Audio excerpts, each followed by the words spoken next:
Alhamdulillah, Allahumma salli ala Sayyidina Muhammad wa ala ali Sayyidina Muhammad.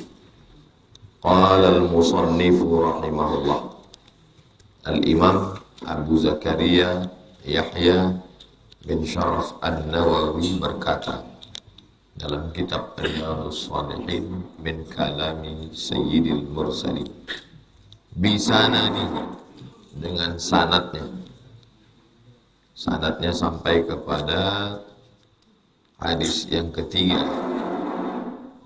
Hadis ketiga dalam bab ini, hadis yang ke-119.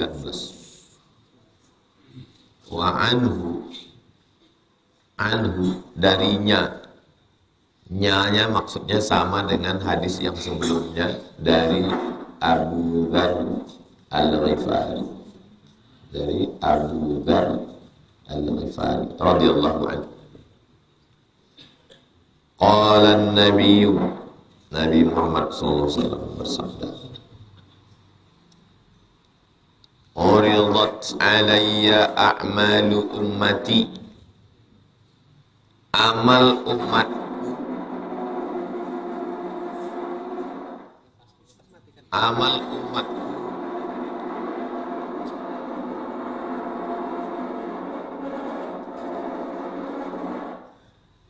amal umatku ditunjukkan kepadaku.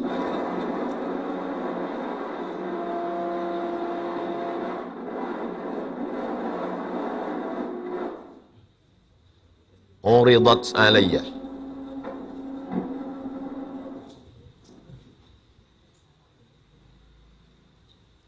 uridat alayya, amal umatku ditunjukkan kepadaku. Jadi amal kita subuh ini ditunjukkan kepada Nabi Muhammad SAW. Apakah amal yang baik-baik saja? Hasanuha, amal yang hasan, yang baik. Wa sayyi'uha, dan yang buruk. Hasanuha yang baik, sayyi'uha yang buruk. Yang baik, yang buruk ditunjukkan kepada Nabi Muhammad SAW. Ini ada hambamu yang datang subuh-subuh jauh dari Sukajadi, dingin-dingin bangun jam 4, sampailah ke Rimbo Panjang, melewati begal, melewati bencong, melewati pasar, barulah sampai kemari. Udah sampai kemari, mik pula mengamuk. Kira-kira bangga tak Nabi Muhammad? Tak pernah dia menengok aku, tak pernah dia jumpa dengan aku, tak pernah dia perang sama aku, tak pernah dia menengok Allah, tak pernah menengok surga Allah, tak pernah menengok neraka Allah, tapi mau dia datang jauh-jauh. Apa yang membuat orang itu datang? Iman. Itulah iman. Iman itu tak nampak. Yang nampak itu adalah efek iman. Apakah cinta itu nampak? Tak nampak cinta. Yang nampak itu apa? Gelang ibu itu, rantai ibu itu, belanja ibu itu. Bukti cinta bapak itu. Jadi kalau ada bapak itu bilang cinta-cinta, mana buktinya bang? Wa sayyi'uha, ada amal yang buruk, berjalan di atas bumi Allah, bernafas dengan udara dari Allah, paru-parunya ciptaan Allah, rezekinya dari Allah, berbuat dosa di hadapan Allah, ditengok Rasulullah. Ini ada tak dalam Quran nih Pak Ustaz? Ada. A'udzubillahi minasyaitonirrajim. Wa qul i'malu, beramallah kamu.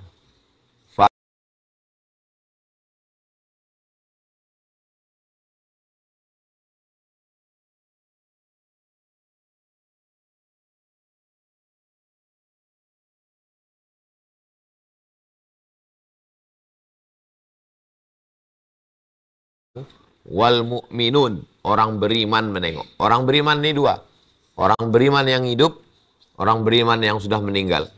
Ayah saya, emak saya menengok amal saya subuh nih. Amal bapak, amal atuk, amal nenek ditengok oleh orang yang sebelumnya. Jadi kalau ada orang bersedih berkepanjangan, ayahnya meninggal, maknya meninggal, tak sampai dia pada hakikat bahwa perbuatan baiknya, sedekahnya, istiqomahnya ditengok oleh mak ayahnya. Senanglah mereka di alam itu. Nama alam itu alam barzakh, pemisah antara dunia dengan akhirat. Tidak disebut dunia karena sudah meninggal. Tidak disebut akhirat karena dunia belum kiamat. Itu namanya amal dunia, amal akhirat. Fawajadtu, maka aku dapati fi mahasini a'maliha, perbuatan amal yang baik, al-adha yumatu ani. Di antara amal yang baik itu adalah menghilangkan sesuatu yang mengganggu di jalan. Bersedekah amal baik, berzikir amal baik, membaca Quran amal baik. Tapi kata Nabi, nampakku waktu ditunjukkan amal mereka itu, di antara amal baiknya, yumatu alat tariq, sesuatu yang mengganggu di jalan. Waktu mau kemari tadi jalan, nampaknya ada batu besar dikesampingkan. Selalunya orang zaman dulu mengatakan membuang duri di jalan. Sekarang jalan tak berduri lagi. Kalau zaman dulu ya. Kenapa membuang duri dari jalan? Karena jalannya jalan tanah, banyak duri. Dan orang dulu tak berselop, tak bersepatu. Zaman sekarang, sudah sundal, sudah bersepatu, tak ada lagi duri. Sudah aspal. Membuang sesuatu yang mengganggu dari jalan. Alhamdulillah Pak Ustadz, dulu di jalan kami ini banyak yang mengganggu. Batu-batu besar, batu kerikil, batu bata dicampakkan orang. Sekarang, tak usah kalian urus dulu mikrofon itu. Kita mengaji. Nah, mikrofon itu tak usah diurus. Berapa hari sekali saya datang kemari? Sebulan sekali waktu membetulkan mikrofon. Nah, sebulan sekali waktu membetulkan mikrofon. Orang menunggu jadwal saya setiap provinsi setahun sekali cuman. Kalimantan Selatan sekali cuman saya datang. Sulawesi Selatan sekali cuman saya datang setahun. Ini sebulan sekali saya datang kemari. Di situ aku mengaji, di situ pula lah mikrofon untuk kalian betulkan. Mau mencari mengamuk apa nih? Ngaji kita dulu, ngaji dulu. Fawajadtu fi mahasini a'maliha, maka aku dapati amal yang baik, yumatul adha, al-adha yumatu anit tariq, sesuatu yang mengganggu di jalan. Sambil berjalan nampak batu disipakkan ke kiri. Amal baik. Apa maksudnya ini? Sekecil-kecil amal pun nampak oleh Nabi Muhammad SAW. Waktu lalu tadi dari rumah berjalan kaki, nampak kayu melintang, disipakkannya pakai kaki kirinya. Lalu kemari, rupanya ada pohon ranting cabang, digeserkannya. Kau tadi selama kemari apa yang kau alihkan dari jalan? Ada orang di situ dibuatnya depan rumahnya pohon Pak Ustadz. Mengganggu sekali. Akhirnya saya petikkan. Apa yang mengganggu tuh? Buah mangganya Pak Ustadz.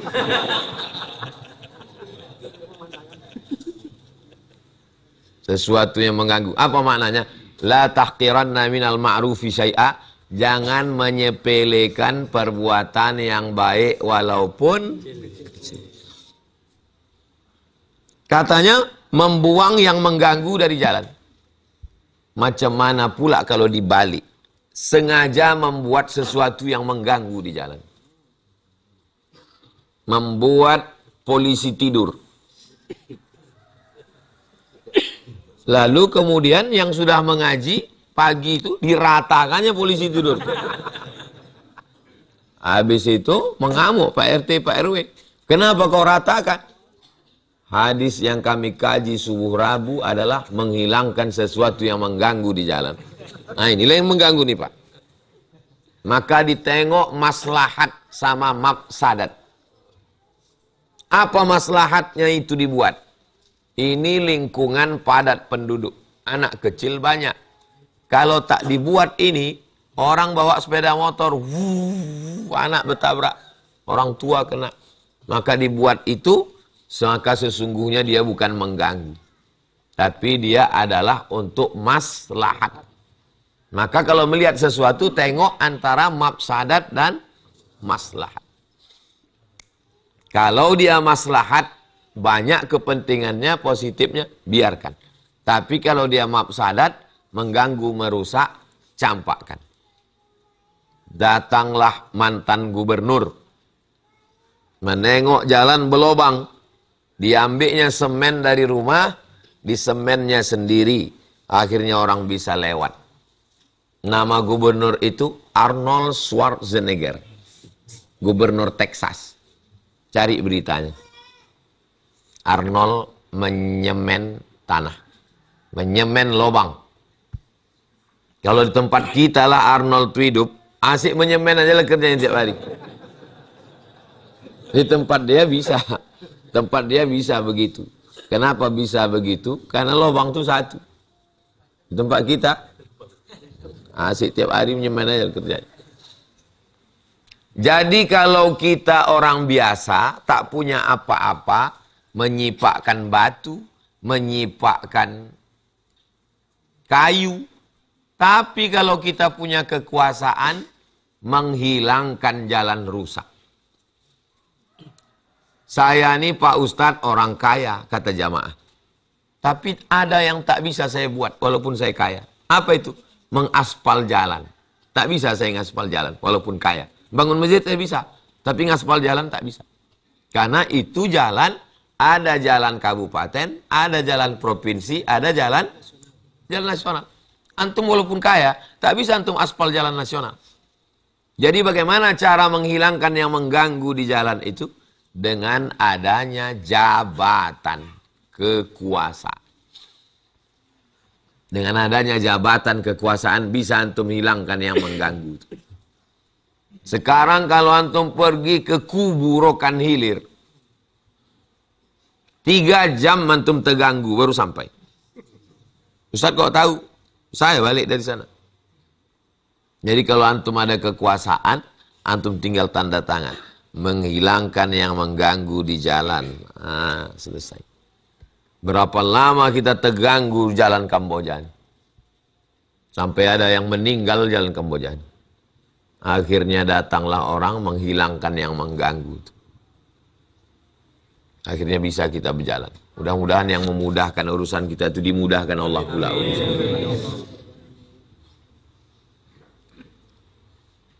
Rasulullah menengok amal kita kalau tahajud malam, betul. Rasulullah menengok amal kita kalau kita jihad, betul. Tapi ini amal yang kecil aja. Menghilangkan duri dari jalan. Nampak sampai ke Rasulullah SAW. Jadi setiap kita beramal itu, setiap kita melakukan sesuatu, tanamkanlah dalam hati kita bahwa yang kulakukan ini ditengok oleh Rasulullah SAW. Mengaji antum subuh ni kemari, ditengok Rasulullah. Ya Rasulullah, ni amal umat engkau dari Sukajadi. Ini amal umat engkau dari Rimbo Panjang. Ini amal umat engkau. Hari Sabtu sore antum siapkan Honda sepeda motor, siap-siap mau berangkat menjemput pacar antum. Ditunjukkan juga ke Rasulullah. Ya Rasulullah, hamba engkau yang kemarin menangis waktu zikir akbar tuh, ini kerjanya sekarang ya Rasulullah. Dari mulai yang besar-besar sampai yang kecil-kecil. Amal-amal kita yang belum mengaji dulu mudah-mudahan diampunkan Allah Subhanahu wa taala. Coba tengok duit. Tengok banyaknya duitnya. Berapa kali kita udah pengajian. Duit ini tidak ada diambil seperak haram untuk Abdul Somad. Tak ada. Kenapa tak kalian kumpulkan untuk mengatap ini? Buatkan kotak. Kajian setiap subuh, Rabu. Sesudah terkumpul, datang. Ustaz, selama setiap subuh Rabu itu, segini terkumpul Ustaz. Kurang segini lagi untuk kita pasang pelapon. Apalah payahnya itu? Kan tak perlu ku cakapkan itu sebetulnya. Ya kan? Belikan untuk mikrofon. Apalah payahnya?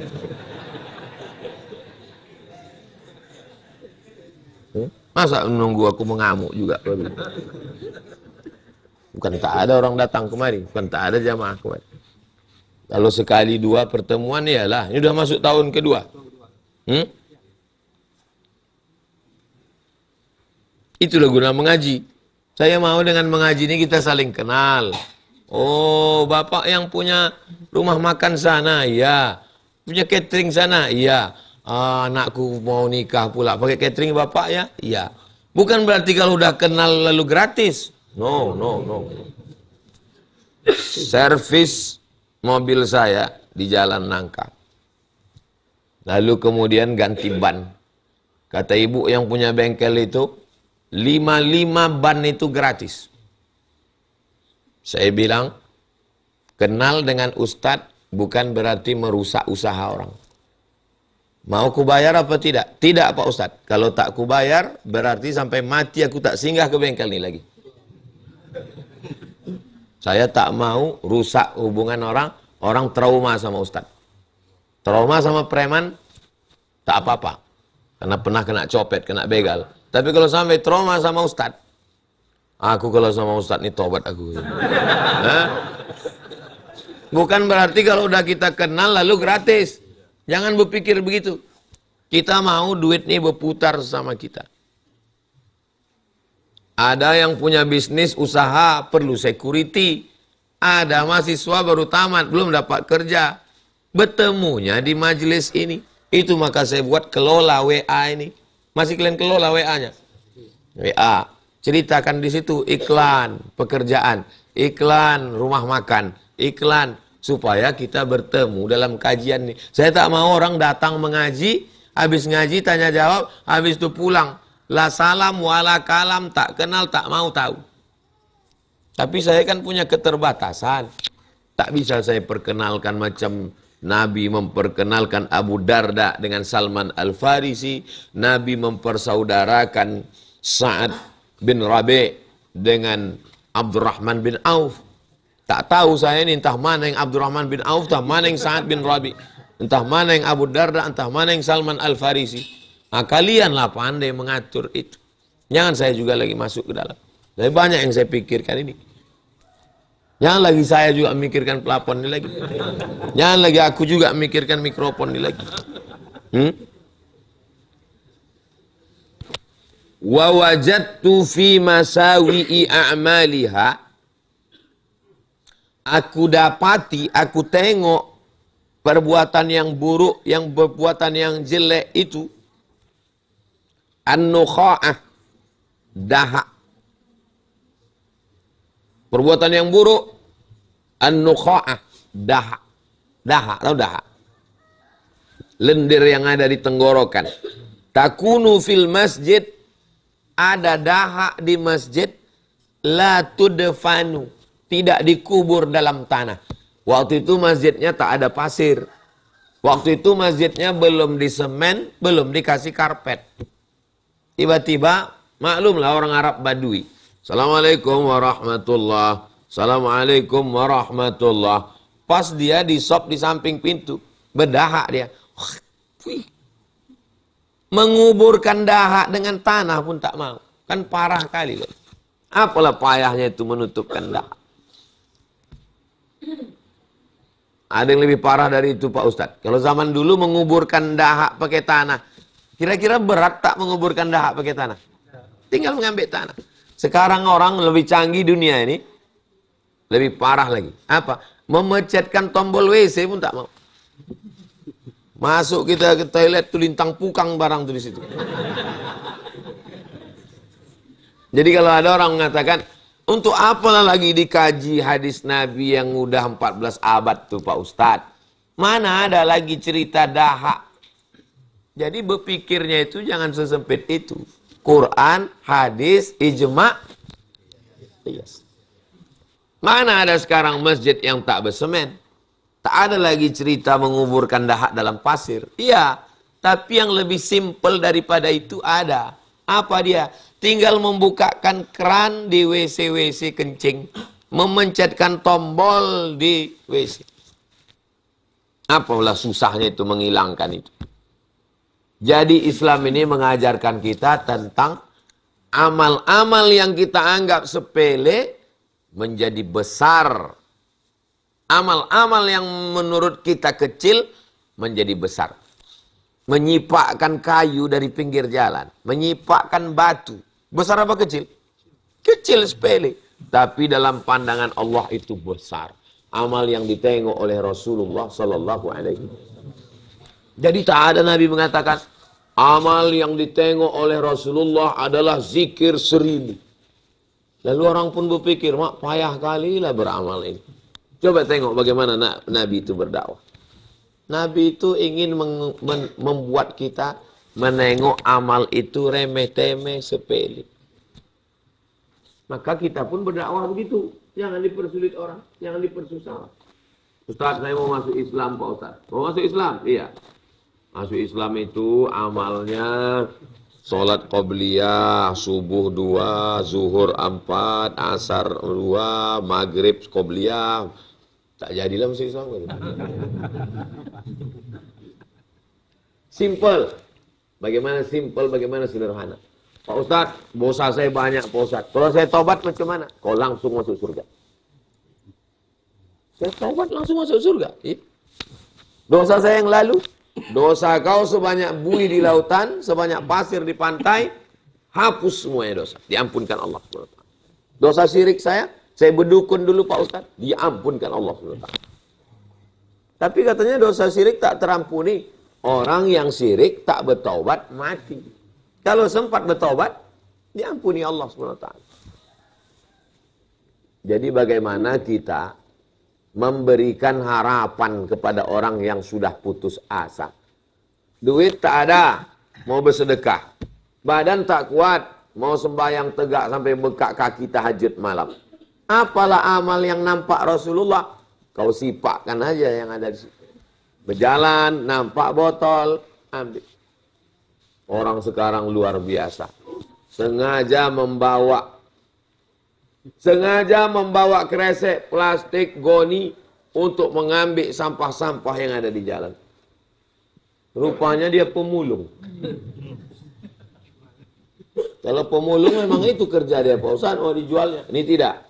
Anak muda membuat komunitas. Sengaja mencari sungai yang kotor, lalu mengumpul. Apa nama komunitasnya itu? Pandau. Begitulah yang mestinya viral. Ini yang viral ulat-ulat Pinang. Ulat sagu. Ulat-ulat aja yang viral sekarang. Coba anak-anak muda yang kreatif itu. Nah, jadi, insya Allah, kalau begitulah keyakinan kita, segalanya kita kaitkan dengan Rasulullah Sallallahu Alaihi Wasallam. Ustadz senang subuh nih, saya senang. Kenapa? Saya berjumpa dengan umat Nabi Muhammad Sallallahu Alaihi Wasallam. Jadi kalau kita mengaitkan semuanya dengan Rasulullah, semua dikaitkan dengan Rasulullah. Cinta sama Rasulullah. Ya. Kalau cinta sama Rasulullah, buatlah amal yang disukai Rasulullah. Musola ini warisan Rasulullah. Rasulullah SAW tak ada mewariskan istana di Madinah, tak ada. Kalau mau mencari istana Rasulullah di Madinah, tak ada. Tapi istananya di kampung kita ada. Mana dia? Ah, inilah dia. Kita jagalah. Siapa yang meneruskan Rasulullah? Al-ulama warasatul anbiya. Kalau sayang kita sama Rasulullah, cintai ulama. Cintai zuriat Rasulullah. Semua amal kita dikaitkan dengan Rasulullah SAW. Kira-kira sholat kita kalau tak terkait dengan Rasulullah diterima apa tidak? Asyhadu anna Muhammadan Rasulullah. Azan. Asyhadu anna Muhammadan Rasulullah. Doa kunut tadi. Wa sallallahu ala sayyidina Muhammadin nabiyil ummi wa ala alihi wa sahbihi wa baraka wa sallam. Kalau di awalnya sholli, ujungnya wa barik wa sallim. Kalau di awalnya sholla, ujungnya wa baraka wa sallam. Jangan di awalnya sholla, di ujungnya wa barik wa sallim. Itu sungsang namanya. Kunut apa itu? Kunut sungsang.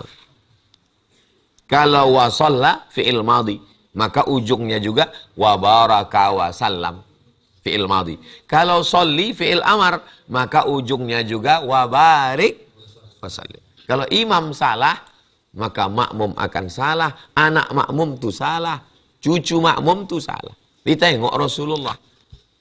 Menyalah aja orang ini, kata Rasulullah SAW. Apa kerja somat di situ? Asik membahas pelapon aja dia di situ, kata Rasulullah. Rawahu Muslimun. Hadis ini diriwayatkan Imam Muslim dalam kitabnya Sahih Muslim. Kalau begitu tak ada dalam Sahih Bukhari, tak ada. Bisa kita terima Pak Ustadz? Yang paling tinggi ada dalam Sahih Bukhari, ada dalam Sahih Muslim. Muttafaqun ada. Ada dalam Sahih Bukhari, tak ada dalam Sahih Muslim. Ada dalam Sahih Muslim, tak ada dalam Sahih Bukhari. Tak ada dalam Sahih Bukhari, tak ada dalam Sahih Muslim. Tapi cukup syarat menurut Bukhari dan Muslim. Itulah dia yang ada dalam kitab Al-Mustadrak, karya Imam Al-Hakim. Menurut Imam Bukhari sahih, menurut Imam Muslim sahih, tapi tak ada dalam Sahih Bukhari, tak ada dalam Sahih Muslim. Loh, kok bisa tak ada? Karena Imam Bukhari dan Imam Muslim menyusun kitabnya sebagai mukhtasar, ringkasan. Semua hadis yang ada dalam Sahih Bukhari adalah hadis sahih. Betul. Tapi tidak semua hadis sahih ada dalam Sahih Bukhari. Saya ulang sekali lagi. Semua hadis dalam Sahih Bukhari dan Sahih Muslim adalah hadis sahih. Tapi tidak semua hadis sahih ada dalam Sahih Bukhari dan Sahih Muslim. Kenapa Sahih Bukhari dan Sahih Muslim yang paling tinggi? Karena tingkat kesahihannya dan tingkat kedhaifannya lebih banyak, hampir semuanya sahih. Makanya yang di bawah-bawah itu ada hadis dhaifnya. Sunan Abi Dawud ada hadis dhaifnya. Sunan Tirmizi ada hadis dhaifnya. Sunan Nasai ada hadis dhaifnya. Sunan Ibni Majah ada dhaifnya. Muwatta Malik ada dhaifnya. Musnad Ahmad bin Hanbal ada dhaifnya. Mustadrak Al-Hakim ada dhaifnya. Musnad At-Tayalisi ada dhaifnya. Musannaf Ibni Abi Syaibah ada dhaifnya. Jadi kalau ada orang mengatakan jangan pakai hadis dhaif, lalu untuk apa ulama itu meriwayatkan hadis dhaif? Pakai yang Sahih Albani aja. Jadi macam mana ente? Itulah perlunya mengaji secara berguru, lalu kemudian jangan hanya membaca, lalu kemudian memahami sendiri. Nanti orang meninggalkan Sunan Tirmizi karena dianggapnya dalam Sunan Tirmizi ada hadis dhaif. Ditinggalkannya Musnad Ahmad bin Hanbal karena dalam Musnad Ahmad bin Hanbal ada hadis dhaif. Kita apa yang kau pakai sekarang? Sahih Albani. Sahih Albani meninggal tahun 1999. Sekarang 2023. Terakhir, zaman sekarang. Lebih alim orang dulu. Hadis yang keempat dalam bab, dalam kitab 120. Wa anhu, dari dia juga. Dari dia juga. Siapa dia? Abu Dzar Al-Ghifari. Anna nasan qalu. Nas, manusia. Qalu, berkata. Ya Rasulullah, wahai Rasulullah. Zahaba ahlud dusur bil ujur. Orang yang punya duit bisa beramal. Orang yang punya duit, punya uang, bisa beramal, bisa bangun masjid, bisa bangun sekolah, bisa kasih sedekah, bisa memberangkatkan orang haji. Yusalluna kama nusalli. Mereka salat sebagaimana kami salat. Wa yasumuna kama nasumu. Mereka puasa sebagaimana kami puasa. Wa yatasaddaquna bi fuduli amwalihim. Mereka bersedekah lebih banyak karena hartanya melimpah. Jadi mengeluh orang yang tak punya duit. Enaknya dia punya duit. Sholatnya sama macam sholat kita. Puasanya sama macam puasa kita. Tapi ada yang dia lakukan yang kita tak bisa. Apa itu? Membangun masjid. Kita jangankan bangun masjid. Membetulkan pelapon ini pun belum selesai.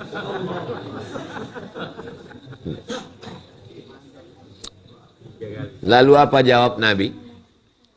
Awalaisa qad ja'alallahu lakum ma tasaddaquna bihi? Kenapa kalian bersusah hati? Allah kan sudah membuat kalian sesuatu, membuat kalian bisa bersedekah. Pakai apa? Inna bikulli tasbihatin sadaqah. Setiap satu tasbih dihitung sadaqah. Subhanallah, subhanallah, subhanallah.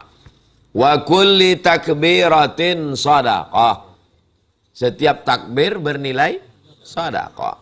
Wa kulli tahmidatin sadaqah. Setiap tahmid alhamdulillah sadaqah.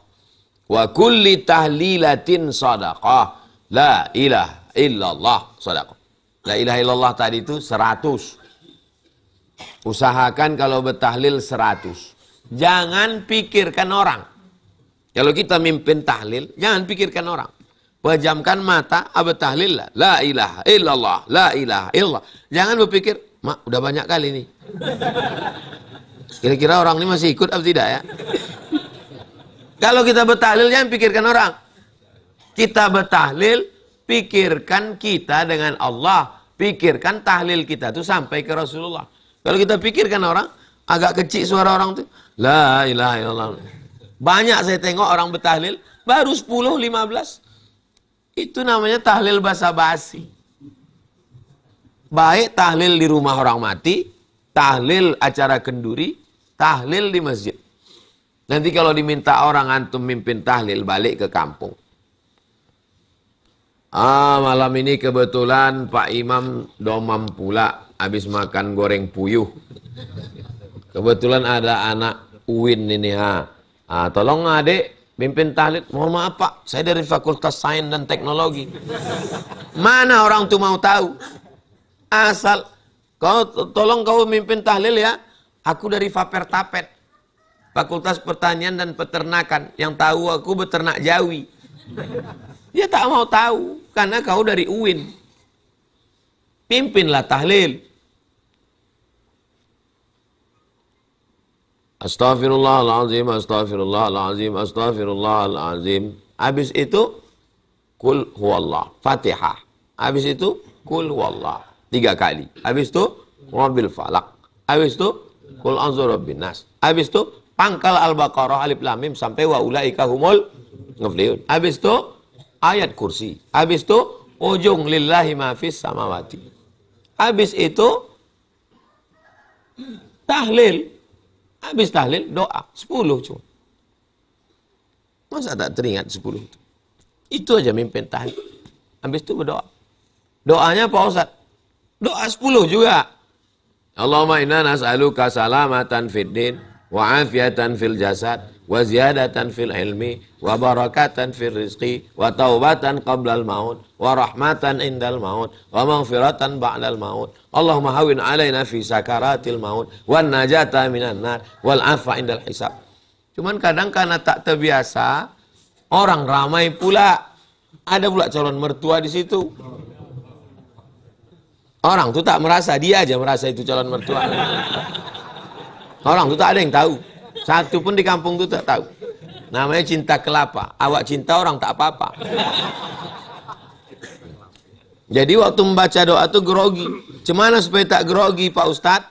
Dicepatkan. Ujung-ujungnya aja kedengaran. Allah fiddin. Jasad. Untuk tahap-tahap pertama tak apa-apa. Tapi jangan seterusnya begitu.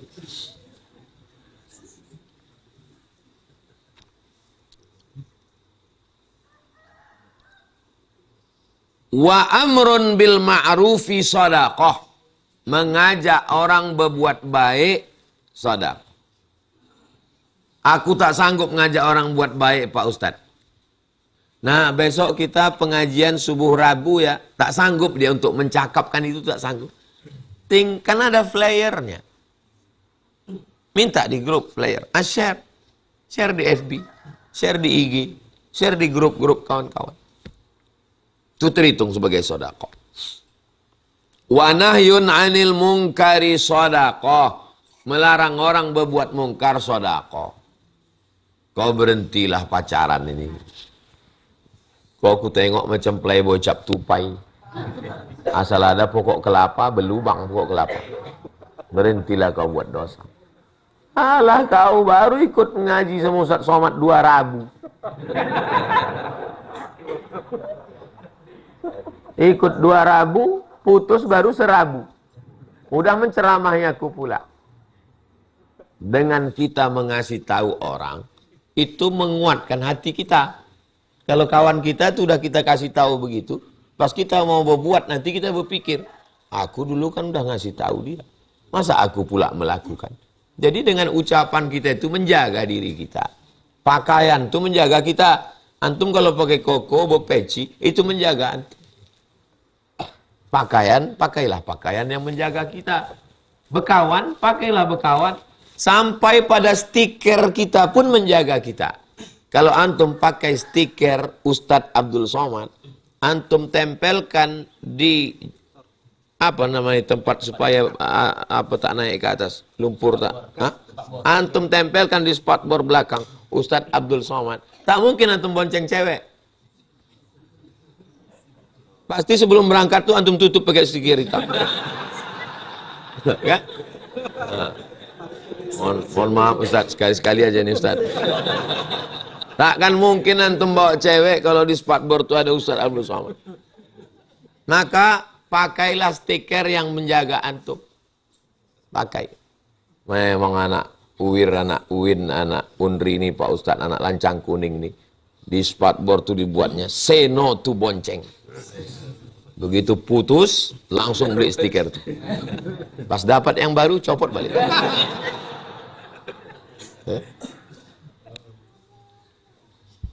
Wa fi bud'i ahadikum shadaqah. Pada kemaluan kamu ada sedekah. Tahlil sedekah, tahmid sedekah, takbir sedekah, ngajak orang buat baik sedekah, melarang orang buat mungkar sedekah. Pada kemaluan kamu sedekah. Qalu, sahabat bertanya, ya Rasulullah, ya. Ini dalil bahwa sahabat Nabi itu rasional. Mereka tidak hanya dengar diam. Waktu Nabi bilang, pada kemaluan kamu ada sedekah. Tak ada sahabat itu bertanya ke kawannya, apa maksud ucapan Nabi? Dengar aja lah, tak usah tanya-tanya. Dia langsung bertanya ke Nabi. Apa kata dia? Ya Rasulullah, ayati ahaduna syahwatahu wa yakunu lahu fiha ajrun. Seorang laki-laki menyalurkan syahwatnya, apakah dia dapat pahala? Apa kata Nabi? Coba tengok jawaban Nabi. Nabi tak menjawab iya atau tidak. Ya Rasulullah, iya. Tadi kau katakan pada kemaluan ada sedekah, iya. Seorang laki-laki menyalurkan syahwatnya, apakah itu terhitung sedekah? Tengok jawaban Nabi. Nabi tak menjawab iya. Nabi tak menjawab tidak. Padahal paling mudah menjawab ya, kan selesai. Nabi mengajak orang itu berpikir, dia menjawab sendiri. Apa kata Nabi? Ara'aitum law wada'aha fi haramin. Macam mana pendapat kau, kata Nabi, kalau diletakkannya benda itu di tempat yang haram, akana alaihi fiha wizrun, apakah dia dapat dosa? Kalau diletakkannya senapan angin itu di tempat yang haram, apakah dia dapat dosa? Orang itu menjawab, iya ya Rasulullah. Kau pikirkanlah selanjutnya. Kalau di tempat yang haram diletakkannya dapat dosa, maka saat diletakkannya di tempat yang halal, pintar. Fakadzalika idza wada'aha fil halal, maka begitu jugalah kalau diletakkannya di tempat yang halal, kana lahu ajrun, maka dia pun dapat pahala. Tiba-tiba seorang bapak dihamuk istrinya karena ketahuan berbini lagi. Ngamuk bini. Apa kata dia? Dipakainya hadis ini. Mama, kalau diletakkannya di tempat yang halal berpahala tak? Berpahala. Kalau tempat halal itu banyak, makin banyak tak pahala?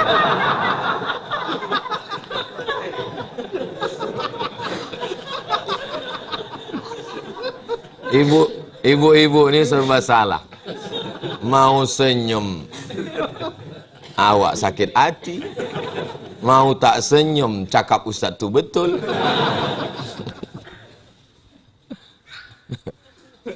Kalian ketawa macam paham aja.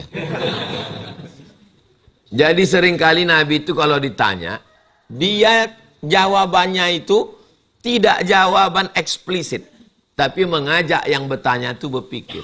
Ya Rasulullah, hal nara Rabbana yaumal qiyamah? Apakah nanti kita bisa menengok Allah pada hari kiamat? Apa kata Nabi? Kalau langit itu tak berawan, bisakah kau menengok bulan? Ya bisa ya Rasulullah. Begitulah kau nanti menengok Allah Ta'ala. Apa maksudnya? Sekarang ada awan. Awannya itu adalah hijab. Nanti tak ada awan. Itulah dalam Quran. Wujuhu yawma idzin nadhirah.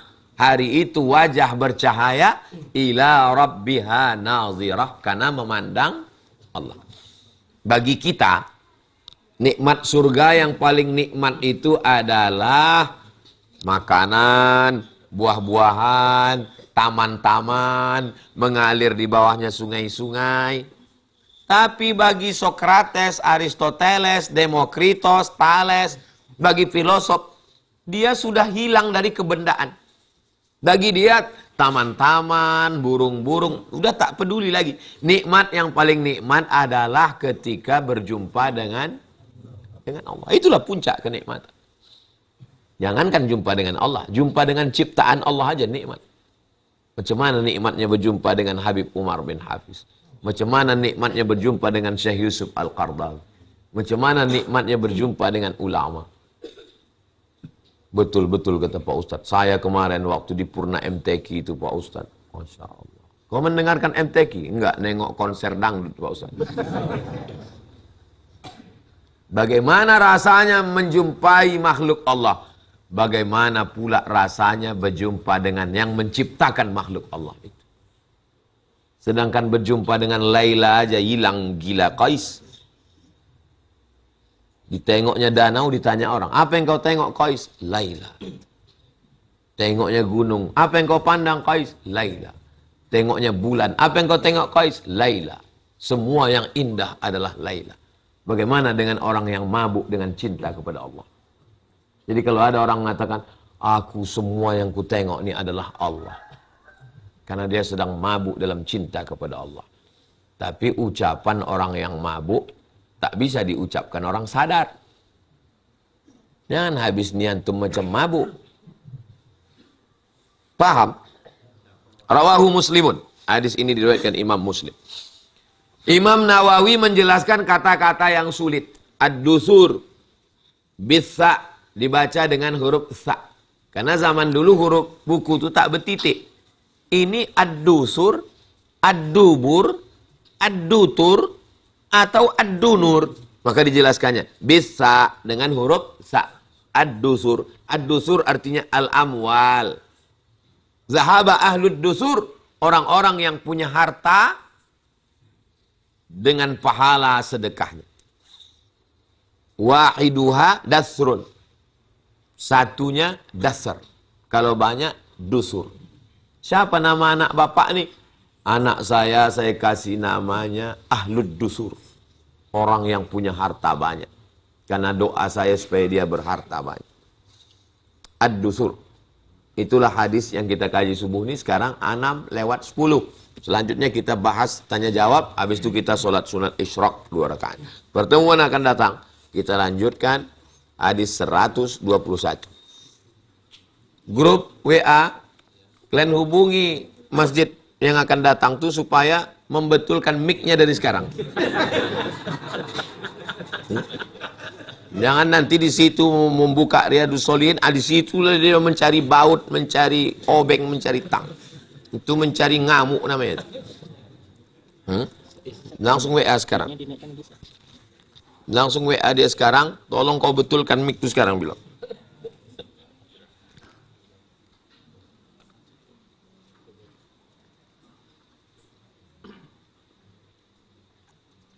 Apakah yang dilakukan Nabi sebelum diangkat menjadi Rasul disebut dengan sunnah? Lahir, dapat wahyu umur berapa? 40. Hijrah setelah 13 tahun di Makkah. 40 tambah 13? 53. Meninggal tahun 11 bulan Rabiul Awal. 4 titik. Titik lahir, titik turun wahyu, titik hijrah, titik meninggal. Apa itu hadis? Ma udhifa ila Nabi sallallahu alaihi wasallam min fi'lin aw qaulin aw taqririn aw sifati khalqiyatin aw khuluqiyatin min wiladatihi ila wafatihi sallallahu alaihi wasallam. Itu namanya hadis. Semua yang terkait dengan Rasulullah. 5. Qaulin, ucapan. Fi'lin, perbuatan. Takririn, ketetapan. Sifati khalqiyatin, bentuk fisik tubuh. Wa khuluqiyatin, sifat bawaan, tabiat. Sejak dia lahir sampai meninggal. Itu namanya hadis. Sedangkan sunnah adalah ma'udhifa ila Nabi sallallahu alaihi wasallam, sesuatu yang keluar dari diri Nabi. Min qaulin, ucapan, au fi'lin, perbuatan, au takririn, ketetapan. Setelah Nabi mendapat wahyu, setelah dia diangkat menjadi Rasul umur 40 sampailah dia meninggal. Semuanya yang dalam Quran itu 22 tahun, 2 bulan, 22 hari. Selalu dibulatkan menjadi selama 23 tahun. Adapun perbuatan yang sebelum itu tidak disebut sebagai sunnah. Jelas? Itulah definisi. Tapi Pak Ustadz, di Maroko Darul Hadis, di Jakarta Darus Sunnah. Buku apa yang kau baca? Buku hadis. Buku apa yang kau baca? Buku sunnah. Itu bagi orang yang mengatakan sunnah dengan hadis adalah sinonim. Sunnah dengan hadis sama. Yang Ustaz jelaskan tadi, bagi orang yang mengatakan beda antara sunnah dengan hadis. Mana yang lebih luas cakupannya? Hadis. Sunnah lebih sedikit. Sebutkan hadis menurut ahli hadis. Sebutkan hadis atau sunnah menurut ahli usul fiqih. Ucapan, perbuatan, ketetapan Nabi yang layak dijadikan sebagai dalil hukum. Lebih sempit lagi. Lebih sempit lagi menurut ulama usul fiqih. Nah, itu dia definisi hadis dan sunnah. 2 SKS. 16 tatap muka. Ulumul hadis. Saya waktu itu menyaksikan ceramah Habib Omar bin Muhammad bin Salim bin Hafiz di medsos. Tiba-tiba saya tak dapat menahan tangis sehingga badan saya gemetar. Yang saya rasakan waktu itu saya seperti melihat Nabi Muhammad SAW. Mohon pencerahannya Pak Ustadz. Semoga ke depannya saya dapat meningkatkan nilai-nilai keimanan dan ketakwaan. Namanya histeria. Orang yang mengalami itu histeris. Sama seperti orang yang terlalu ngefans dengan penyanyi Korea. Begitu dia datang ke Jakarta menengok penyanyi Korea itu, ekspresinya macam-macam. Sama macam orang minum kopi. Pas dia minum itu, ada yang sampai pejam mata. Itu namanya ekspresi. Jadi orang macam-macam ekspresi. Kalau antum mau menengok ekspresi, mudah. Antum kasih jenis minuman yang sama, dibuat dari teko yang sama, dibuat dengan kadar gula dan kopi yang sama, diberikan di tempat yang berbeda dengan orang yang berbeda, habis itu dibuat rekamannya. Mana tahu antum mau buat konten. Apa itu ekspresi? Rekam dia. Gelasnya sama, airnya sama, komposisinya sama, diminum orang yang berbeda di tempat berbeda. 10 orang, tengok ekspresinya berbeda. Habib Umarnya sama, orangnya sama, tapi dengan respon yang berbeda. Kenapa? Karena cinta yang ada di dalam diri itu berbeda. Antum tengok penyanyi grup Wali waktu ngomong. Ya, itu orang pesantren, bisa bahasa Arab. Tapi pas mau ngomong, hilang kosakatanya. Kenapa? Karena orang kalau sudah jatuh cinta, ekspresinya macam-macam. Ada air matanya meleleh, ada dia gemetar, ada dia ketakutan. Saya banyak jumpa jamaah pas ngajak foto sampai begini. Kasihan saya ambilkan. Habis itu yang lain pun minta juga macam itu. Itu namanya adalah respon. Respon kita terhadap orang yang kita sayangi, yang orang cintai. Berpikirlah bagaimana kira-kira kalau kita nanti berjumpa dengan Nabi Muhammad.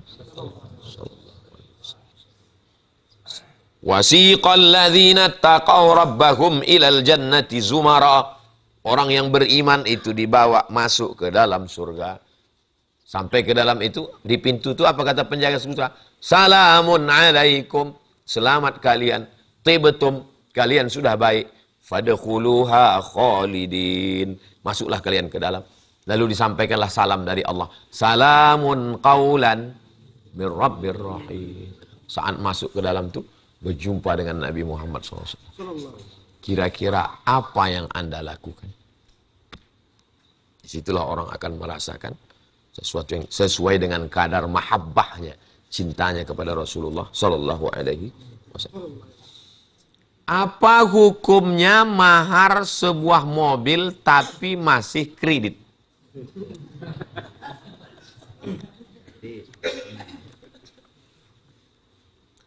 Aku nikahkan engkau dengan anakku dengan mahar mengajarkan surat Ar-Rahman.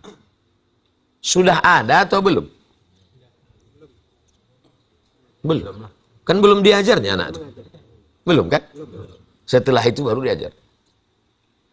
Dikhawatirkan terjadi kecurangan, kebohongan dan selanjutnya, maka Pak Kua minta tunai. Karena terjadi yang tidak-tidak. Anak bapak ini dapat kau tunai kan? Kan tak dibilangnya, ku nikahkan anakku sama kau karena maharnya kredit, kakinya aja dulu. Kan tidak kan? Anak dia tunai. Kenapa kau? Maka kalau tak cukup, lebih baik sebentuk cincin emas 1 gram. Tunai. 1 gram berapalah harga 1 gram sekarang? Berapa, Bu? 1 juta. 1 juta. Jangan maharnya seperangkat alat sholat. Karena guna mahar itu, kalau nanti susah duit, bisa dijual untuk usaha. Kalau seperangkat alat sholat, siapa mau belinya? Nikah ibu, bapak dulu apa maharnya? Telekung Pak Ustadz. Tahun berapa nikah? Tahun 80. Sekarang tinggal tai lalatnya aja lagi. Maka jadikanlah mahar itu sesuatu yang bisa dijadikan modal. Jangan pakai duit. Aku nikahkan engkau dengan anakku dengan mahar 1.994 rupiah tunai. Apa mau dibeli 1.994? Jadi banyak orang terlalu pandai Ikuti saja sunnah Nabi Muhammad SAW. Tapi yang sudah nikah dengan seperangkat alat sholat dan kitab suci Al-Quran, tak usah diulang lagi. Nah, jangan gara-gara ini nanti balik, nampaknya ada yang perlu diulang, mama. Aku juga yang salah. Nah, yang sudah itu udahlah, itu udah. Yang akan datang nih kalian menabung dari sekarang, maka berikan tunai. Itu lebih baik. Rasulullah itu senangnya dengan warna apa saja, Pak Ustadz. Nabi ketika masuk ke kota Makkah pada tahun ke-8 Hijrah. Pindah dia ke Madinah. Tahun 1, tahun 2, tahun 3, tahun 4, tahun 5, tahun 6. Tahun 6 dia pergi ke Makkah. Tak boleh masuk. Dicegat di satu tempat. Namanya Hudaybiyah. Itulah maka muncul kejadian perjanjian Hudaybiyah. Pulang. Tahun 8 datang dia lagi. Membawa 10.000 pasukan. Waktu itu dia memakai sorban berwarna hitam. Hitam. Wa ala ra'sihi imamatun sauda. Di atas kepalanya ada sorban warna hijau. Nabi juga bersorban warna hitam waktu masuk tahun ke-8. Di atas kepalanya juga ada sorban warna putih.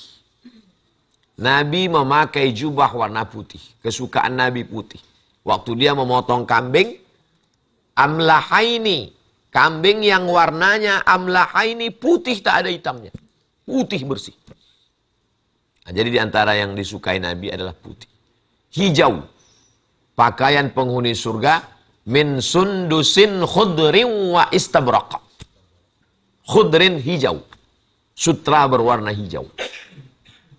Kalau antum intip lobang-lobang macam lobang ini makam Nabi itu. Kalau dekat antum tengok.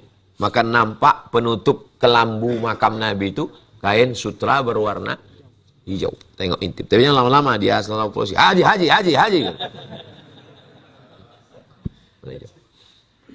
Kata Imam Al-Ghazali, bagus lama-lama menengok warna hijau. Supaya mata kita segar. Menengok pintu segar. Asal jangan menengok ke atas.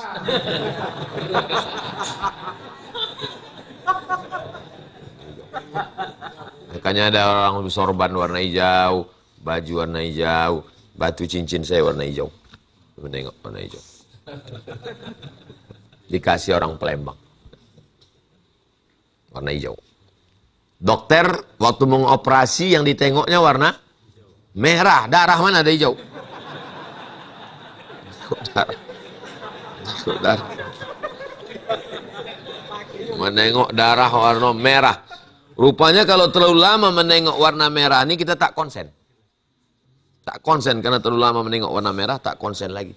Untuk mengembalikan mata itu tajam balik, maka ditengok warna hijau. Itulah maka jas orang operasi itu warna hijau. Untuk membalikkan konsen balik. Karena kalau ditengok, nanti salah jahit. Udah selesai rupanya mulut pasien itu jahit. Ku tengok lubang rupanya mulut. Warna merah bagaimana Pak Ustadz? Ada jubahnya warna merah. Syekh Wali Kutub Ahmad Al-Badawi terkenal dengan simbol warna merah. Itu maka jawara-jawara ini pakai topi peci merah. Cuman dekat-dekat 14 Februari ini hati-hati dengan warna. Hati-hati dengan warna. Maka saya menjelang kampanye ini saya pakai warna putih. Nanti kalau saya pakai warna lain tengok, ini signalnya gitu. Makan buah pun sekarang hati-hati. Saya ada waktu saya makan itu. Ini nampaknya Ustadz arah ke sana nih sekarang gitu. Astaga, semua udah diapakan orang. Hati-hati dengan warna. Undangan tausiah tengok dulu tendanya warna apa. Kalau tenda biru, Desi Ratnasari. Bagaimana menurut Ustadz fenomena zaman sekarang orang berlomba membuat masjid musola tapi kosong tak ada sholat berjamaah? Sudah disebutkan Nabi. Wa masajiduhum amirah. Masjidnya banyak. Wahia kharabum minal huda. Tapi tak ada hidayah di dalamnya. Masjid seperti museum dibangun. Alhamdulillah musola kita dengan masjid subuh Rabu, 2 musola, 2 masjid jamaah ramai insyaallah. Maka silakan bangun masjid di kampung halaman.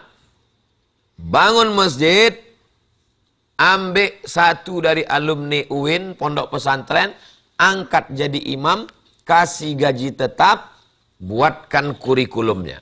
Tugas imam, mimpin sholat berjamaah, maghrib ke isya mengajar anak mengaji, sore Jumat wirid ibu-ibu, malam Jumat wirid bapak-bapak, dan buka sekolah. Nah, jadi ini tanah kosong, buatkan di situ TK Quran, SD Quran. Setiap masjid ada sekolahnya. Mudah-mudahan itu terwujud ke depan insyaallah. Studi bandingnya ke Masjid Al-Manar. Masjid Al-Manar itu yayasannya udah 30 tahun. Profesor Alaidin Koto. Nah, jadi ideal. Pergi nanti ke Masjid Al-Manar, tengok ada masjidnya, ada sekolahnya. Jadi banyak saya ketemu di beberapa masjid, itu adalah mahasiswa saya dulu. Sekarang sudah jadi imam, sudah istri, sudah punya anak. Nah, maka ke depan perlu pengurus berpikir, imamnya udah bagus, penghafal Quran, maka ada kualitas. Imam sholat berjamaah, pengajian anak-anak maghrib mengaji, dari maghrib ke isya, ibu-ibu sore Jumat, bapak-bapak malam Jumat, ada kajian fikih akidah, dan ada sekolahnya. Ada pesantren besar, satu. Tapi ada setiap masjid punya sekolah. Mana yang lebih baik? Satu pesantren besar atau setiap masjid punya sekolah? Setiap masjid punya sekolah. Kata Syekh Muwaffaq, waktu beliau datang, beliau mursyid Syaziliyah. Kalau antum ingat, sekitar 10 berapa tahun yang lalu. Kata dia, waktu saya jumpai di hotel Jalan Sudirman, saya punya guru namanya Syekh Badruddin Al-Hasan. Selama hidupnya mendirikan sekolah, 5.000 sekolah. Kalau mau memperbaiki akhlak umat zaman ini, perbanyak sekolah. Maka saya di mana-mana motivasi. Ayo orang kaya, wakafkan tanah. Buat sekolah. Ada adik-adik kita mahasiswa baru selesai kuliah, punya ilmu. Ada yang punya harta, punya duit, tapi tak tahu kemana dipakai. Pertemukan orang ini. Bapak ini punya duit, punya tanah, bangunan buat. Ini pula punya ilmu, ketemukan. Waktu mereka bertemu, rupanya bapak ini ada pula anak gadisnya. Orang baik ketemu dengan orang baik. Alhamdulillah ketemu kami kemarin di majelis pengajian Rabu Ustadz. Saya pas nyari-nyari penghafal Quran, saya minta dia ke rumah. Pas dia ke rumah tuh anak saya pula membawa teh manis pagi itu. Rupanya ditengoknya. Benar. Akhirnya bertemu. Langkah rezeki pertemuan maut.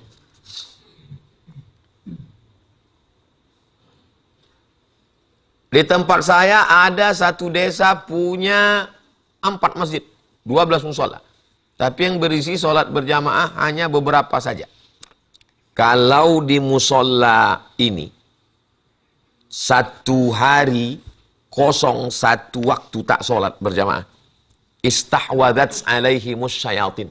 Allah turunkan hukuman, mereka sekampung ini diganggu setan. Enggak ada yang diganggu setan Pak Ustaz. Enggak ada yang kerasukan, otaknya otak setan. Cakapnya cakap setan. Diganggu setan. Maka mesti ada satu muazin. Yang bagus di kota tengah, Rokan Hulu. Dibangun Pak Haji itu masjid, diangkat satu imam, digaji sekian juta, diberangkatkan umroh, dikasih sawit 2 hektar untuk gaji tetapnya. Ini yang paling bagus. Siapkan rumah dinas. Banyak sekarang ini OKB, orang kaya bingung. Bingung dia duitnya mau kemana. Akhirnya dibuat acara pesta gitu gini. Ada yang lebih parah lagi, OKB, orang kaya bongak. Duit banyak tapi tak tahu mau buat apa. Bangun masjid, angkat imam, buatkan kurikulumnya, buatkan sekolah, membuka lapangan pekerjaan. Sehingga sarjana-sarjana dari fakultas tarbiyah ngajar, fakultas syariah ngajar fikih, fakultas usuluddin ngajar akidah, ngajar hadis.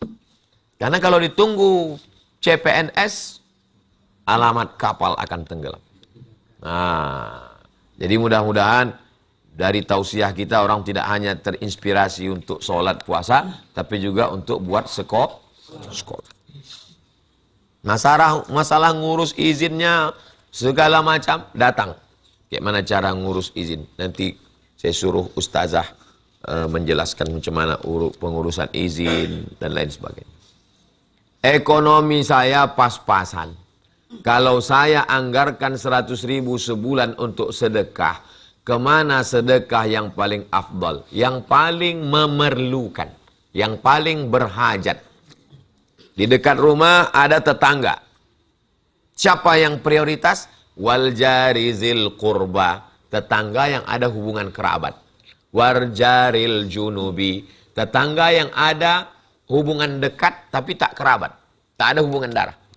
Susah dia, itu tolong pertama. Ini banyak orang bersedekah ke tempat yang jauh, yang dekat-dekat tak dapat. Bersedekah tempat dekat. Bagaimana caranya dengan uang yang sedikit tapi pahalanya maksimal, Pak Ustadz? Sedangkan menyipakkan kayu dari jalan, itu yang kita kaji tadi kan. Ini nampaknya tak masuk pengajian tadi. Uridtu alayya, ditunjukkan kepadaku amala ummati, amal umatku.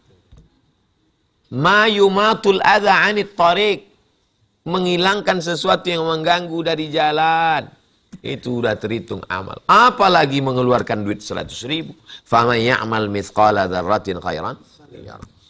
Nampak ada pembangunan masjid. Kalau untuk sekarang yang paling membutuhkan, yang paling dekat dengan kita, ini yang paling dekat. Ini yang paling dekat. Jauh-jauh. Jauh-jauh. Saya bekerja di bengkel punya saya sendiri. Waktu maghrib dan isya subuh saya berusaha ikut sholat berjamaah. Mudah-mudahan saudara kita istiqomah. Tapi pada waktu asar dan zuhur saya sering sholat di ujung waktu. Apakah ketika lebih mendahulukan pekerjaan daripada sholat itu termasuk melalaikan? Terus dia mengotak-atik mesin segala macam. Bautnya, kabelnya. Itu yang mau dicari itu apa? Duit. Duit itu datang dari siapa? Dari Allah. Melalaikan waktu ini melalaikan siapa? Kan rusak tauhid. Tulis itu. Waktu sholat bengkel off. Sediakan musola kecil. Atau ada di situ tempat sembahyang. Bengkel Jalan Arifin Ahmad sebelah kanan. Tulis. Waktu sholat off. Semua orang yang membetulkan mobil di situ ikut sholat. Padahal bertahun-tahun tak sembahyang. Tengok orang sembahyang, sembahyang pula lah. Arifin Ahmad sebelah kanan. Itu punya Ustadz Ustadz Fauzan, adik kelas saya di Mesir. Itulah menunjukkan dia Ustadz.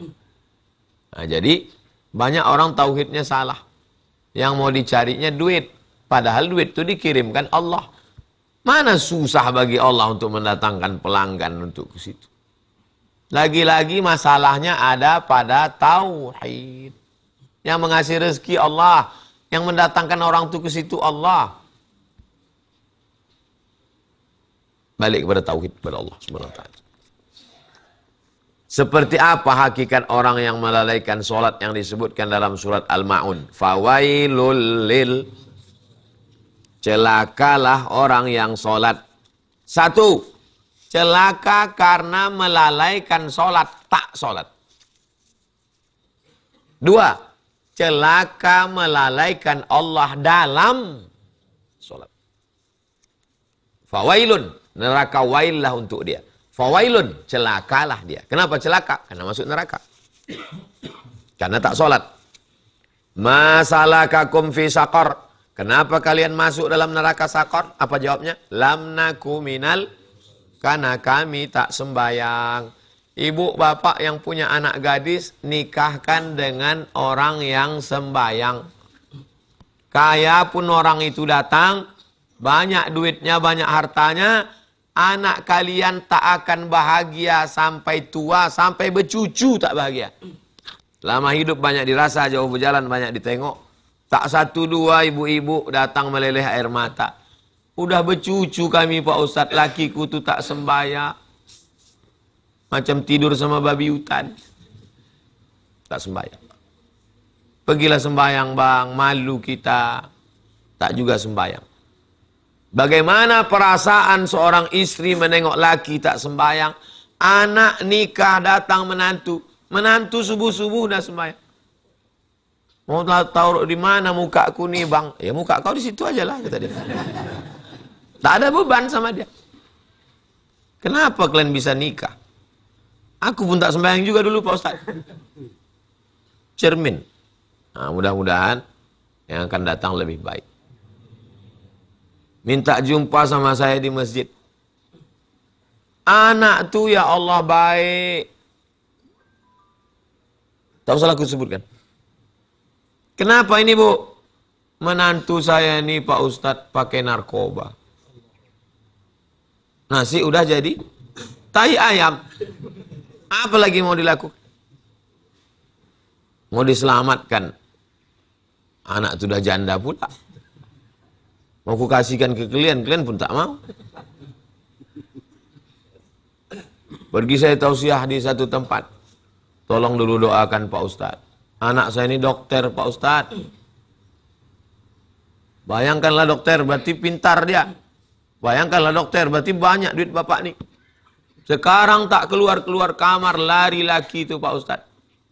Malu anakku nih menengok orang. Stres, depresi. Kenapa Pak?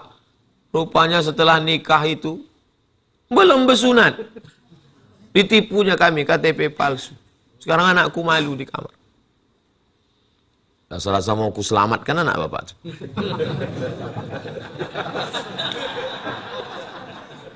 Saya manas-manasi kalian aja. Cuman saya khawatir yang mau dipanaskan anak muda, bapak-bapak ini pula yang panas. Lain mesin yang di start, lain yang hidup. Padahal tujuan awak mau motivasi anak-anak muda nih. Yang muda tetap dingin aja. Bapak ini pula yang panas. Mana Pak Ustadz kata dia?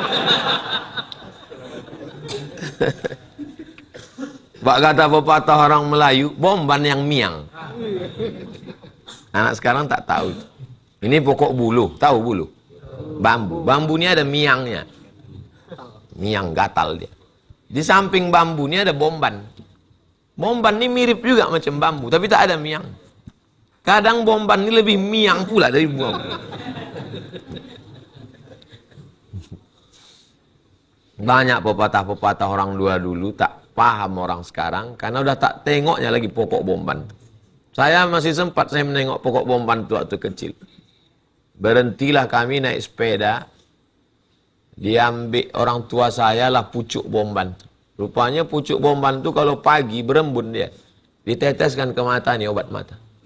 Sekarang menengok bomban, kemana kita mau nyari bomban? Di rimbo panjang nih padahal rimbo ini, tak ada lagi. Tak ada lagi bomban. Dulu waktu mengasih bubur ke tetangga, kata mak saya, coba kau antar bubur nih ke situ. Kenapa kita kasih bubur nih ke dia mak?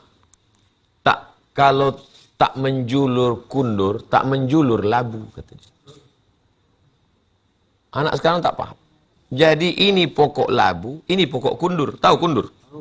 Ini pokok labu, ini pokok kundur. Menjulur itu artinya keluar pucuknya. Keluar pucuk labu nih, baru keluar pucuk kundur nih. Maksudnya kita antar dulu bubur nih ke dia, baru dia ngasih. Jadi nasihat-nasihat almarhumah ini yang terikat sama saya mau saya tulis itu. Kalau tak menjulur labu, tak menjulur kundur.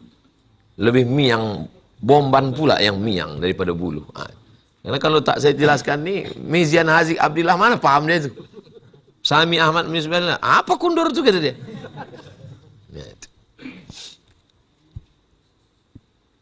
Musik yang seperti apa yang haram itu Pak Ustadz? Suara dentingan piring dan sendok di telinga orang miskin. Itulah musik yang haram. Kelentang, kelentang, kelentang, kelentang. Pesta orang kaya. Bandnya hebat. Fakir miskin di sebelah tak makan. Acara 7 hari 7 malam baralik gadang. Tamu yang datang hebat-hebat datang dari jauh. Tetangga sebelah tak makan. Itulah yang haram. Adapun musik mengingatkan pada Allah Subhanahu wa taala, hadrah, maka baik. Beli bukunya, judulnya Fiqhul Aghani, Musiqa wal Aghani, Syekh Yusuf Al-Qardawi. Fiqhul Musiqa. Sudah diterjemahkan dalam bahasa Indonesia, fikih musik. Bagaimana cara mencari kitab dalam Google Pak Ustaz? Tulis fa qaf ha alif lam mim fiqhul musiqa wal aghani fiqhul ghina wal musiqa fi daw'il Quran was sunnah. Syekh Yusuf Al-Qardawi. Fiqhul ghina, fikih lagu, wal musiqa, musik. Kesimpulannya, saya sampaikan aja kesimpulannya. Al-ghina mislul kalam. Lagu itu macam cakap. Kalau baik, baik. Kalau tak baik, lagu kalau baik, baik. Orang kaya mati, orang miskin mati. Baik apa tak baik? Baik. Saya dengan Ustadz Dery Sulaiman pergi ke Makkah. Sampai ke rumah Sayyid Ahmad bin Muhammad bin Alawi Al-Hasani Al-Maliki. Cakaplah Ustadz Dery. Hadha al-mughanni, al-mumathil, syekh. Ini seorang penyanyi. Walahu aghani. Dia punya lagu-lagu. Saya terjemahkanlah. Al-aghniya yamutun, al-fuqara yamutun. Orang-orang kaya mati, orang miskin mati. Kata syekh, "Ish hadha kullu yamutun." Apanya lagu ni mati semua. Kata dia, buatlah lagu yang membuat orang semangat. Yang membuat orang. Lalu dijelaskan Ustaz Dery Sulaiman. Ini juga untuk membuat orang semangat supaya iya. Itu. Kemarin Jakarta jumpa Bang Opi. Dua-dua jumpa. Pagi Opi Kumis, sore Opi Tomboati. Nah, rupanya dia membuat lagu yang sedih.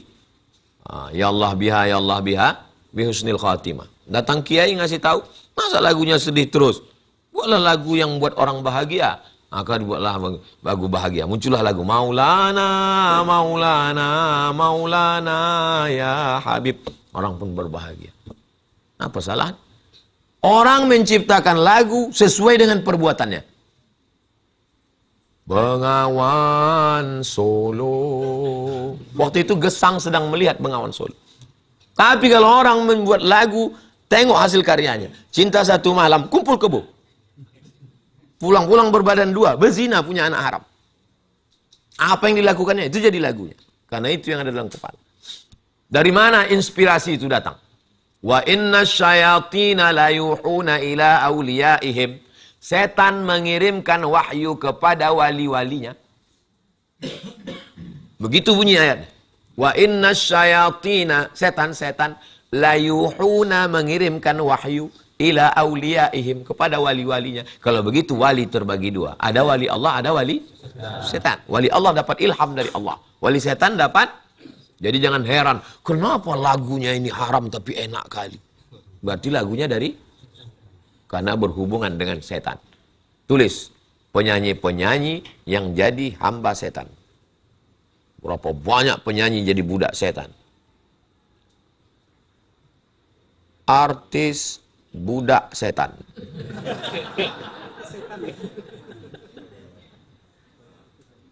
Sepuluh selebriti top yang diduga kuat menjadi budak Illuminati. Nah, itu ku tulis tadi, artis budak setan.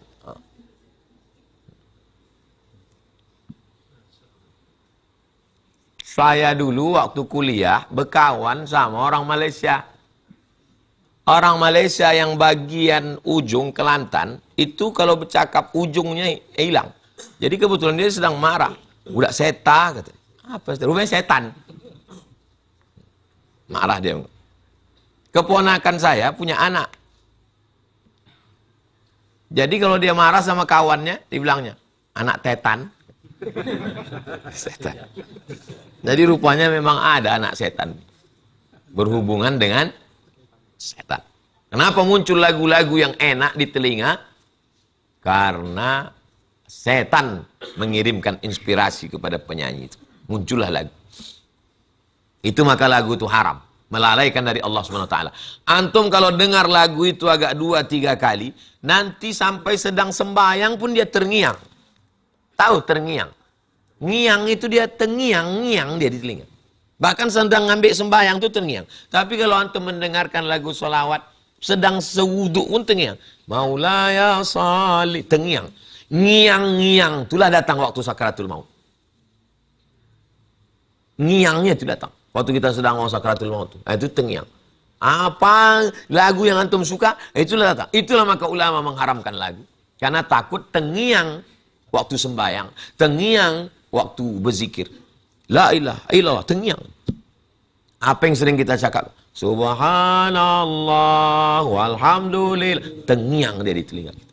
Pernah tak antum antara tidur sama jaga terngiang zikir? Nah, itulah. Ikut dia ke alam bawah sadar. Maka dengarlah yang baik-baik supaya yang terngiang juga adalah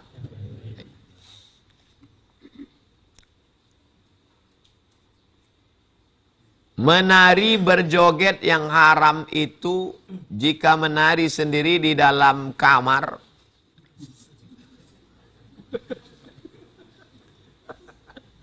Nabi melihat orang Habasyah. Orang Habasyah itu orang Ethiopia. Orang Afrika yang hitam-hitam.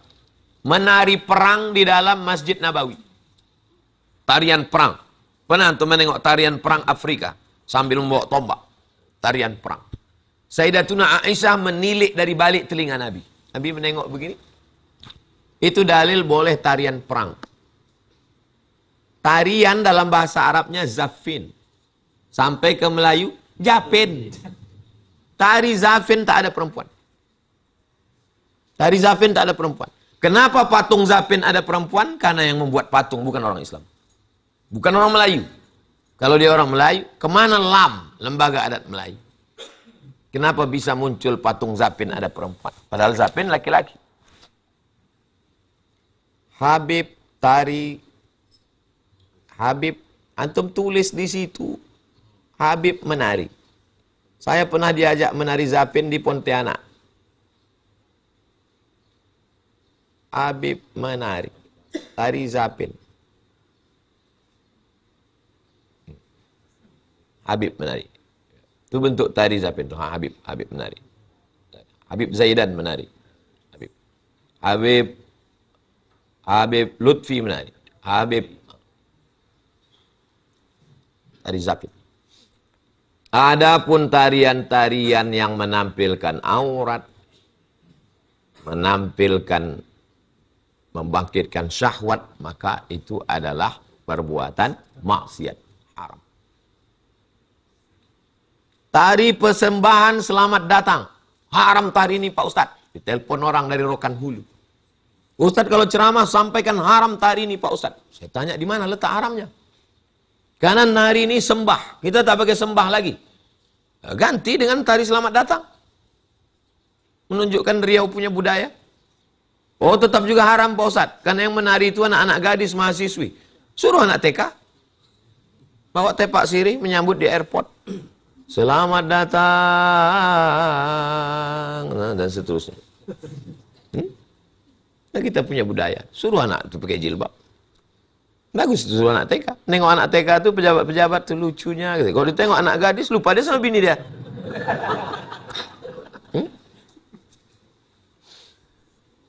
Menari dia sendiri di kamarnya, ditengok lakinya.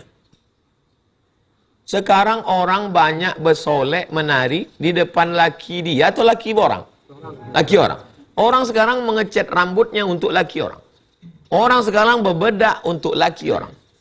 Kalau dia keluar rumah ditengok laki orang macam bidadari. Kalau dia di rumahnya macam hantu. Wahai perempuan, bersoleklah kalian untuk laki kalian. Bukan untuk laki orang.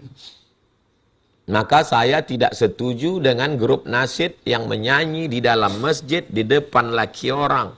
Lagunya biasa aja, make up-nya luar biasa. Bismillah tawassalna billah. Lagunya biasa aja. Melalaikan dari Allah Ta'ala. Kalau mau juga grup nasyid ini udah latihan Pak Ustadz. Kami mau menyanyi, pergi kalian di emperan masjid sana, ditutup pakai tirai. Antara dia aja selama ini kelempang, kelempong, kelempang, kelempong. Selamat datang wahai Pak Wali. Sambut dia, Pak, turun dana tuh. Kalau menyambut pejabat, lagunya yang menyenangkan dia. Janganlah mau disanjung. Tak cair.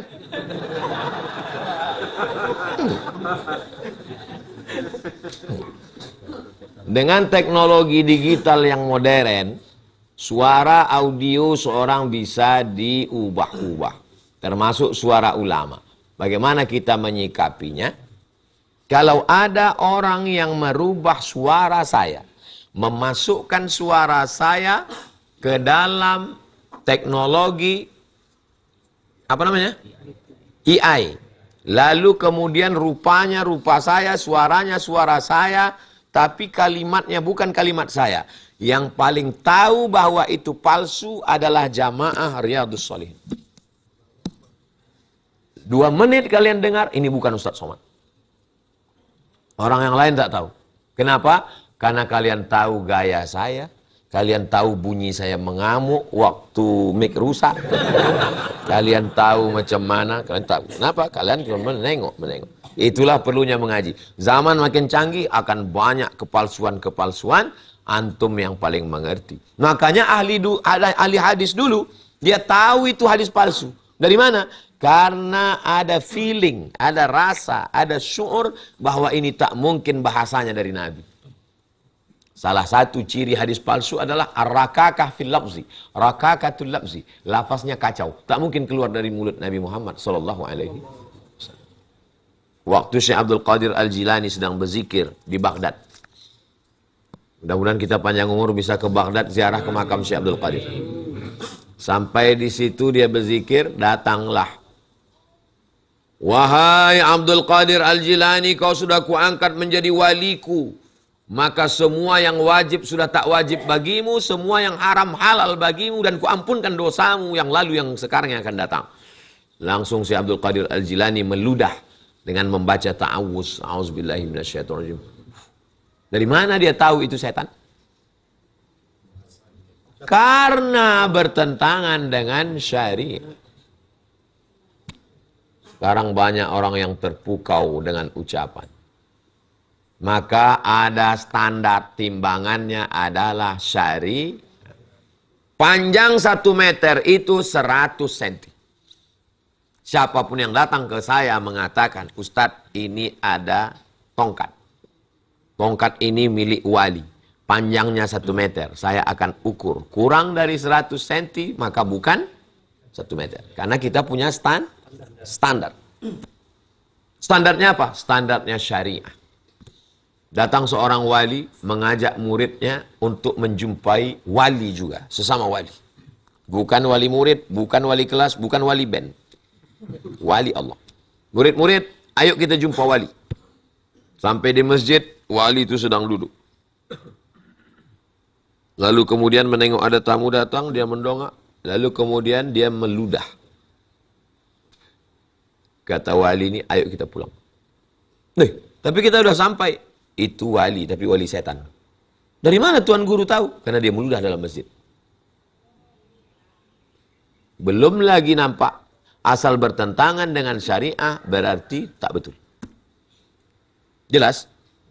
Selama saya menjalankan syariah, maka dengarkanlah cakap saya. Kalau sudah bertentangan dengan syariah, qaulul mar'i yu'malu wa yutraku. Cakap orang diamalkan dan ditinggalkan. Illa sahibu hadzal qabr. Kecuali yang ada di kubur ini. Yaitu Nabi Muhammad SAW. Selain daripada itu, yu'malu wa yutraku. Diamalkan dan ditinggalkan. Itulah pentingnya kita punya standar. Kalau diperturutkan rasa, rasa tak bertepi. Kalau diperturutkan pikiran, pikiran tak berbatas. Orang yang mabuk dengan filsafat, pikiran. Orang yang mabuk dengan tasawuf, rasa. Rasa, hati, pikiran, filsafat diikat dengan syariat. Makanya Ibnu Rushd, filosof, kenapa dia selamat? Karena dia bersyariat. Maka keluarlah satu kitab, Bidayatul Mujtahid wa Nihayatul Muqtasid. Imam Al-Ghazali tasawuf, tapi dia selamat karena dia berpegang pada syariat. Keluarlah kitab Ihya Ulumuddin. Kita berakidah, Imam Abul Hasan Al-Asy'ari. Berfiqih, Imam Muhammad bin Idris Asy-Syafi'i. Bertasawuf, Imam Abu Hamid Al-Ghazali. Karena tiga-tiganya berpegang kepada syariat. Jelas? Ala hazihi niyah al-Fatihah. A'udzubillahi minasyaitonirrajim. Bismillahirrahmanirrahim. Alhamdulillahirabbil alamin. Ar-Rahmanir-Rahim. Maliki yaumiddin. Iyyaka na'budu wa iyyaka nasta'in. Shiratal mustaqim. Shiratal ladzina an'amta 'alaihim ghairil maghdubi 'alaihim waladdallin. Amin. La tada' lana dhanban illa ghafartah, wa la hamman illa farrajtah, wa la daynan illa qadaitah, wa la musafiran illa wasaltah, wa la maridan illa syafaitah, wa la mayyitan illa rahimtah, wa la hajatan min hawaijid dunya wal akhirati laka ridha wa lana fiha salah illa qadaitaha wa yassartaha ya rabbal alamin. Rabbana hab lana minas salihin. Rabbana ighfir lana dhunubana wa liwalidayna warhamhuma kama rabbayana shaghira. Rabbana atina fid dunya hasanatan wa fil akhirati hasanatan wa qina adzaban nar. Wa sallallahu ala sayyidina Muhammad wa ala alihi washabbihi wasallam walhamdulillahi rabbil alamin. Taqabbalallahu minkum minna wa minkum taqabbal ya karim. Subhanakallahumma wa bihamdika asyhadu an la ilaha illa anta astaghfiruka wa atubu ilaik. Wa sallallahu ala sayyidina Muhammad wa ala alihi washabbihi wasallam walhamdulillahi rabbil alamin. Salat sunat Isra 2 rakaat. Assalamualaikum warahmatullahi wabarakatuh.